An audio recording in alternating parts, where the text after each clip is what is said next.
শুভ সন্ধ্যা বন্ধুরা, আজ হলো 21 জুলাই রবিবার। আজকের সন্ধ্যার বিশেষ বিশেষ খবরগুলি হলো: অবশেষে করিমগঞ্জ জেলায়ও ঘোষণা, এনআরসিতে ফাইনাল লিস্টে নাম আসে কিন্তু আধার কার্ড বানাতে পারেননি।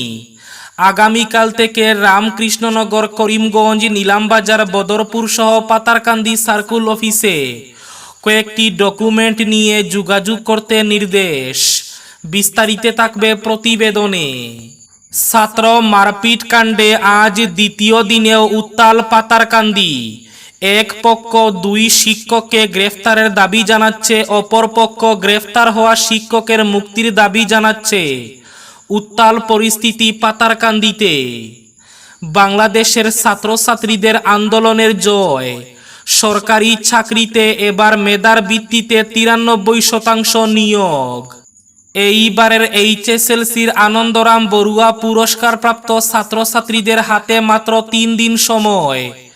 টাকা পাওয়ার জন্য 25 জুলাইয়ের মধ্যে অনলাইনে আবেদন করতে হবে। এটিএমের প্রতারকের খপ্পরে পড়ে বরহলার কৃষ্ণপুরে টাকা খোয়ালেন এক ব্যক্তি। বিদ্যুৎ বিল পরিশোধ করতে গিয়ে 1,15,000 টাকা খুইয়ে সর্বশান্ত বদরপুর মালুয়াকান্দির এক ব্যক্তি। আন্দোলনের ফলে করিমগঞ্জ চাকরি পরীক্ষা কেন্দ্র পেলেও হাইলাকান্দি বঞ্চিত তৃতীয় চতুর্থ চাকরি পরীক্ষা কেন্দ্র থেকে পরীক্ষা কেন্দ্র স্থাপনের দাবি নিয়ে সরব এজেওয়াইসিপি। দাম বৃদ্ধি করে বিপদে পড়েছে জিও থেকে বিএসএনএলে পোর্ট না করার আবেদন। আগামীকাল থেকে সংসদে বাদল অধিবেশন, 6টি নতুন বিল পেশের সম্ভাবনা। বাঙ্গারপাড়ে বিস্ফোরক সহ নকল পিস্তল উদ্ধার, তীব্র চাঞ্চল্য। এবং শেষ খবরটি, শিলচর মেডিকেলের কেন্দ্রীয় পরীক্ষাগারে দুর্নীতি, বহিষ্কার 6 কর্মী। তাহলে বিস্তারিত খবরে যাওয়ার আগে অবশ্যই ভিডিওটিতে একটি লাইক করে চ্যানেলটি সাবস্ক্রাইব করে পাশের বেল আইকনটি বাজিয়ে রাখবেন এবং ফেসবুক পেজটি ফলো করে ভিডিওটি অবশ্যই শেয়ার করবেন যাতে সঠিক তথ্যগুলো সবার কাছে পৌঁছাতে পারে।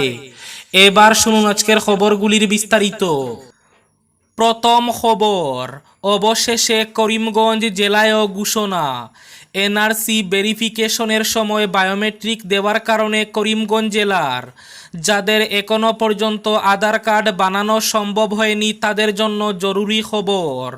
করিমগঞ্জ জেলার যাদের এনআরসিতে ফাইনাল লিস্টে নাম আসে কিন্তু আধার কার্ড বানাতে পারেননি, উনারা আগামীকাল থেকে রামকৃষ্ণনগর, করিমগঞ্জ, নিলামবাজার, বদরপুর এবং পাতারকান্দি সার্কেল অফিসে আধার কার্ডের জন্য ডকুমেন্ট নিয়ে যোগাযোগ করতে হবে। ডকুমেন্টগুলি হলো voter card, pan card, ration card, NRC এর এআরএন নম্বর, পরিবারের অন্য সদস্যদের আধার কার্ড, এনআরসি ড্রাফট লিস্ট এবং জন্মের প্রমাণপত্র। পাতারকান্দিতে ছাত্র মারপিট কাণ্ডে দ্বিতীয় দিনেও উত্তাল পাতারকান্দি।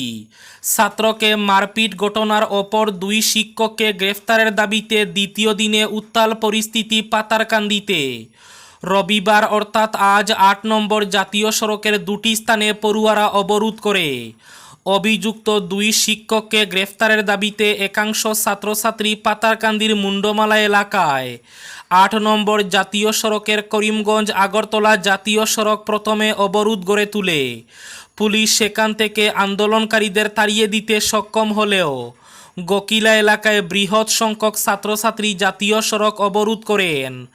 অবরোধ মুক্ত করতে বিশাল পুলিশ বাহিনী এবং সিআরপিএফ পৌঁছে কিন্তু আন্দোলনকারীদের সরাতে ব্যর্থ হয় পুলিশ। প্রায় 3 ঘন্টা চলে সড়ক অবরোধ আন্দোলন। এক সময়ে পরিস্থিতি উত্তপ্ত হয়ে ওঠে, পুলিশ ও পড়ুয়াদের মধ্যে তীব্র উত্তেজনা দেখা দেয়। অবশেষে পুলিশ 12 ঘন্টার মধ্যে 2 অভিযুক্ত শিক্ষককে গ্রেফতার করার আশ্বাস দিলে অবরোধ মুক্ত হয়। 3 ঘন্টা অবরোধে সাধারণ মানুষ ও দূরপাল্লার যাত্রীরা চরম দুর্ভোগ পোহাতে হয়েছে। এদিকে আরেক পক্ষ গ্রেফতার হওয়া শিক্ষকের মুক্তির দাবিতে পাতারকান্দি থানার সামনে বিক্ষোভ প্রদর্শন করেন, তবে খুব কম সময়ের মধ্যে পুলিশ তাদের সেখান থেকে সরিয়ে দেয়। বিদ্যুতের বিল পরিশোধ করতে গিয়ে সর্বশান্ত হলেন বদরপুরের মালুয়াকান্দির এক ব্যক্তি। বর্তমানে চলছে ডিজিটাল ইন্ডিয়ার যুগ, কিন্তু এই যুগকে কাজে লাগিয়ে একদল অসাধু ব্যক্তি সাধারণ মানুষের অ্যাকাউন্ট হ্যাক করে সর্বস্ব হাতিয়ে নিচ্ছে। এরকমই এক ঘটনা ঘটেছে বদরপুর রাজস্ব চক্রের অধীনস্থ মালুয়াকান্দি গ্রামে।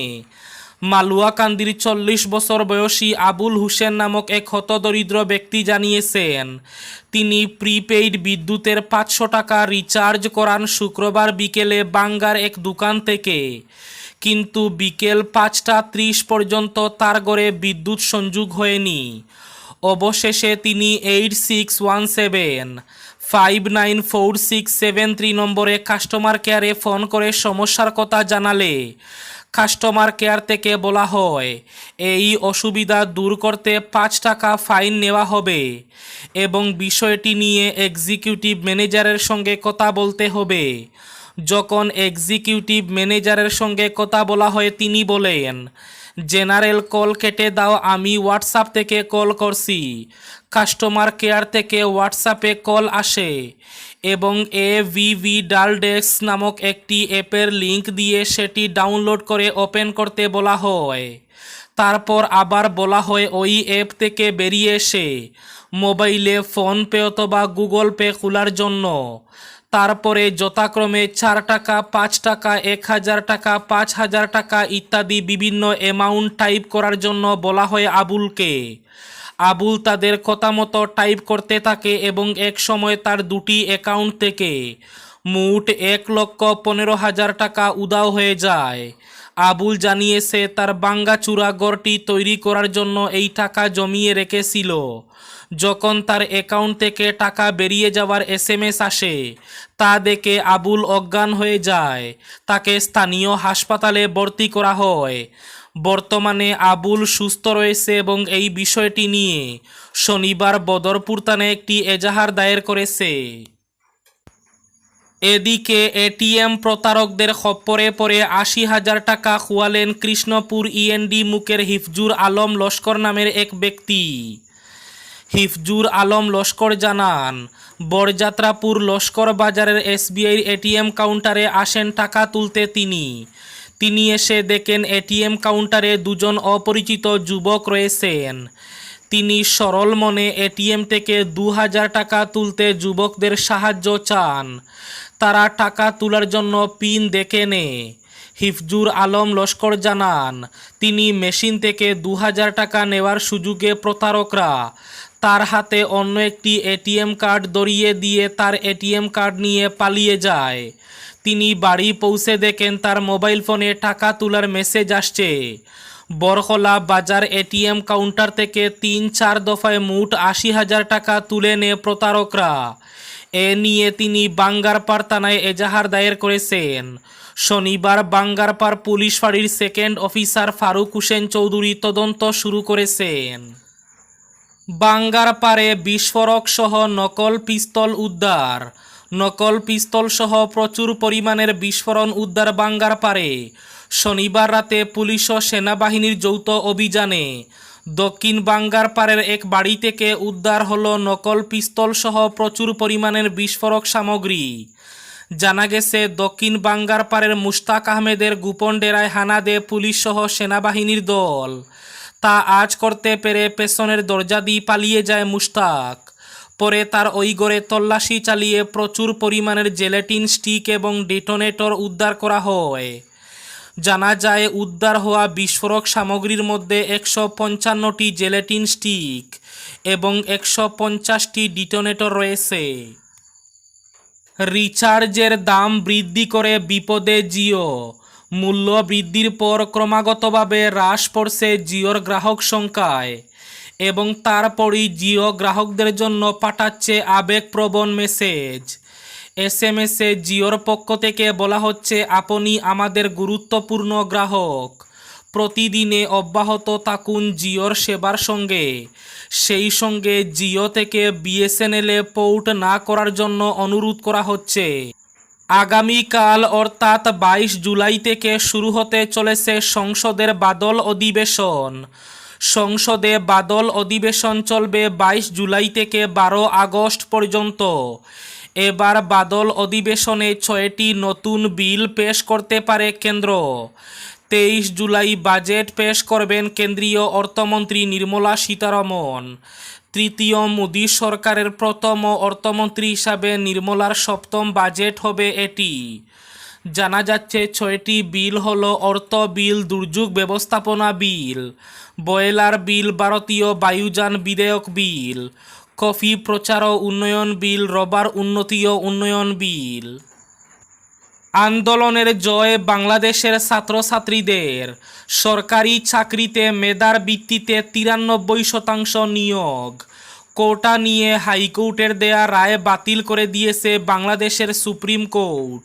হাইকোর্টের আদেশের বিরুদ্ধে আজ সরকারের লিভ টু আপিলে শুনানি হয়। সুপ্রিম কোর্টের পূর্ণাঙ্গ বেঞ্চে শুনানির পর দুপুর 1:30টায় রায় দেওয়া হয়। কারফিউয়ের মধ্যে রবিবার সকালে সুপ্রিম কোর্টের পূর্ণাঙ্গ বেঞ্চে কোটা নিয়ে শুনানি শুরু হয়। কোটা পুনর্বহালের হাইকোর্টের আদেশ বাতিল করে আপিল বিভাগ বলেছে, এখন থেকে সরকারি চাকরিতে 93% নিয়োগ হবে মেধার ভিত্তিতে।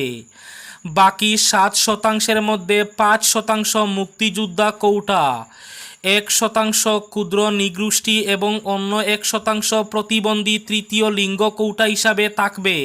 2024 সালের এইচএসএলসির আনন্দরাম বড়ুয়া পুরস্কারপ্রাপ্ত ছাত্রছাত্রীদের হাতে মাত্র 3 দিন বাকি। 25 জুলাইয়ের মধ্যে তাদের আবেদন করতে হবে, তা না হলে পাবেন না টাকা। উল্লেখ্য, যে সমস্ত ছাত্রছাত্রীরা 75% বা তার বেশি নম্বর পেয়েছে তারা পুরস্কারের জন্য আবেদন করতে পারবে।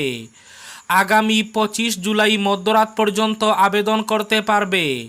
শিক্ষা বিভাগের মেধাবী শিক্ষার্থীদের আবেদনের জন্য 2টি ওয়েবসাইট চালু হয়েছে। একটি হলো বিদ্যার্থী.co.in এবং অন্যটি madhyamik.assam.gov.in। শিক্ষার্থীরা অনলাইন আবেদনে ব্যাংক অ্যাকাউন্টের বিবরণ দিতে হবে। ব্যাংক অ্যাকাউন্টটি অবশ্যই পড়ুয়ার নামে হতে হবে। এবার শেষ খবরটি। শিলচর মেডিকেল কলেজ হাসপাতালের প্যাথোলজি বিভাগের অধীন সেন্ট্রাল কম্পোজিট ল্যাবরেটরি বা কেন্দ্রীয় পরীক্ষাগারের 6 কর্মীকে বহিষ্কার করা হলো। দুর্নীতির সংবাদ প্রকাশের পর মেডিকেল কর্তৃপক্ষ তদন্তক্রমে সিসিএল এর 6 কর্মীকে বহিষ্কার করা হয়। বহিষ্কৃতরা হলেন মুজিবুর রহমান মাজার ভূঁইয়া, পৌলং রংমাই ব্রহ্মানন্দ কুর্মী, সৌমেন ঘোষ, আজিজ শেখ ও রাসুচন্দ্র দাস। এই 6 কর্মীকে, এই 6 জনকে নিযুক্ত করা হয়েছিল টিকা ভিত্তিতে। এরা কাজ করতেন টেকনিশিয়ান হিসাবে। এই ছিল আজকের সন্ধ্যার বিশেষ খবরগুলি। ভিডিওটি অবশ্যই লাইক করে শেয়ার করে দেবে।